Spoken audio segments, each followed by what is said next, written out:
200 company CRPF, 150 BSF और CISF, ITBP, SSB की 50-50 कंपनियां संभालेंगी बंगाल का मोर्चा। लाल बाजार और राज्य प्रशासन के जवानों के रहने, परिवहन और रसद का पूरा इंतजाम करने का मिला है आदेश। बंगाल में चुनाव तो खत्म हो गए हैं, लेकिन राजनीतिक पारा और सुरक्षा को लेकर हलचल अभी भी 7वें आसमान पर है। क्यों है बंगाल में को बदला जा रहा है अबेरी किले में? देखिए पूरी खबर।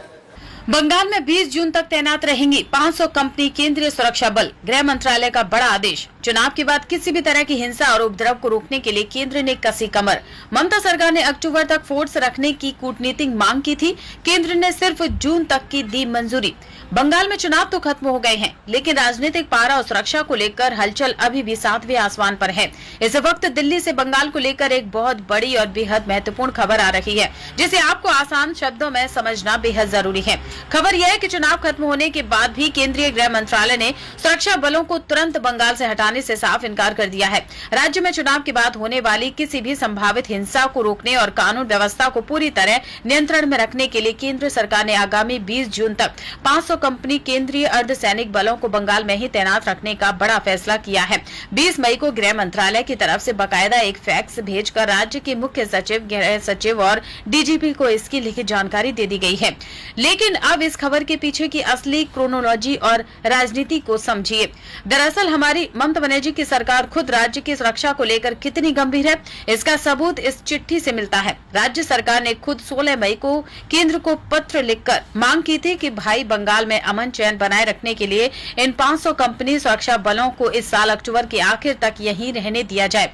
यानी राज्य सरकार अपनी तरफ से सुरक्षा में कोई ढिलाई नहीं चाहती थी, लेकिन केंद्र सरकार ने फिलहाल इसे सिर्फ 20 जून तक ही मंजूरी दी है। अब जरा सेना के इस बड़े चक्रव्यूह को समझिए कि बंगाल में कौन सी फोर्स कितनी रहने वाली है।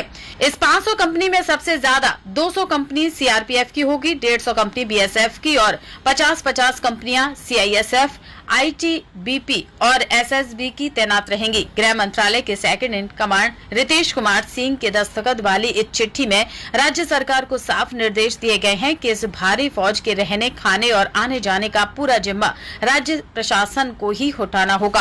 अब यहाँ पर गौर करने वाली बात यह है कि विपक्ष जो लगातार यह प्रोपोगेंडा फैलाता रहता है कि राज्य सरकार सुरक्षा को लेकर गंभीर नहीं है, इस फैसले ने उनके मुंह पर ताला लगा दिया है। टीएमसी सरकार खुद अक्टूबर तक फौज रखने की मांग कर रही थी ताकि बंगाल का माहौल कोई खराब न कर सके। अब देखना यह होगा कि केंद्र के इस फैसले के बाद शांति के इस माहौल में रोड़ा अटकाने के लिए विरोधी दल अब कौन सा नया पैंतरा अपनाते हैं।